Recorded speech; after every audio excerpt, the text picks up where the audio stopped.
नमस्कार साथियों, उन नेताओं के लिए जनता ने संदेश भेजा है जो नेता लोग अपने आप को राजा समझते हैं। असलियत में लोकतंत्र में जनता मालिक होती है और नेता लोग सेवक होते हैं। जो लोग इस बात को नहीं जानते हैं उनके लिए जनता बार बार संदेश दे चुकी है। हम जब चाहे आपकी सरकार उखाड़ फेंक सकते हैं, आपको देश से भगा सकते हैं।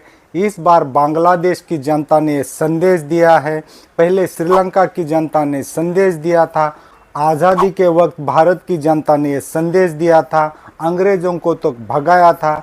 साथियों, इस बार बांग्लादेश सरकार ने बहुत सारी दमनकारी नीतियां अपनाई थी, यहाँ तक कि उस देश का इंटरनेट बंद कर दिया था ताकि जनता आपस में संपर्क ना कर पाए। बिल्कुल उसी तरह से जनता के अंदर फूट डालने की कोशिश हुई थी, यहाँ तक कि 3-3 किलोमीटर दूरी पर बैरिकेडिंग की गई थी ताकि जनता को अंदर आने ना दिया जाए। इसका मतलब ये है, जनता जब भी एक हो जाती है तो उसे कोई रोक नहीं सकता, क्योंकि साथियों बांग्लादेश सरकार की हर तरह की रुकावट जनता ने पार कर दी। बांग्लादेश सरकार को उखाड़ के फेंका, यहाँ तक कि बांग्लादेश की प्राइम मिनिस्टर शेख हसीना को देश छोड़कर भागना पड़ा। इस तरह के संदेश कई देशों की जनता ने अपने नेताओं को दिए हैं। फिर भी कुछ नेता लोग ऐसे आ जाते हैं जो अपने आप को राजा समझते हैं।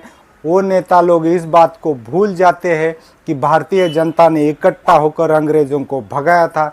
श्रीलंका की जनता ने इकट्ठा होकर वहां के राष्ट्रपति को देश छोड़ने के लिए मजबूर किया था, और अब बांग्लादेश की जनता ने बांग्लादेश की प्राइम मिनिस्टर को देश छोड़ने के लिए मजबूर किया था। यहाँ पर समझने वाली बात यह है, जब भी किसी देश की जनता एक हो जाती है तब उन नेताओं को काम करना पड़ेगा, नहीं तो देश छोड़कर भागना पड़ेगा।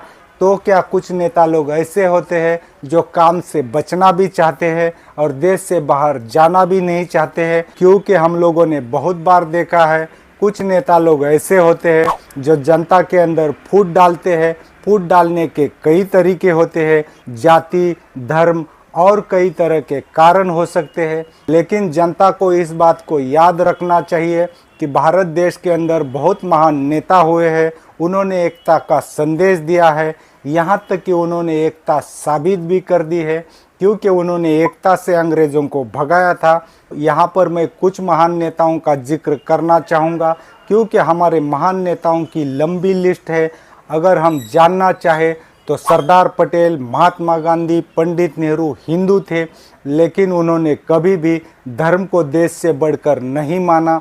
बिल्कुल उसी तरह से मौलाना आज़ाद मुस्लिम थे, उन्होंने भी देश को बड़ा माना है। उसी तरह से भगत सिंह थे जो सिख थे, उन्होंने भी देश को बड़ा माना है। बाबा साहेब अम्बेडकर जी बौद्ध थे, उन्होंने भी देश को बड़ा माना है। अगर इन महान नेताओं की तरह भारत की जनता भी एक होकर देश के बारे में सोचने लगेगी, अगर हम सब लोग चाहे तो इकट्ठा होकर देश को आगे लेकर जा सकते हैं।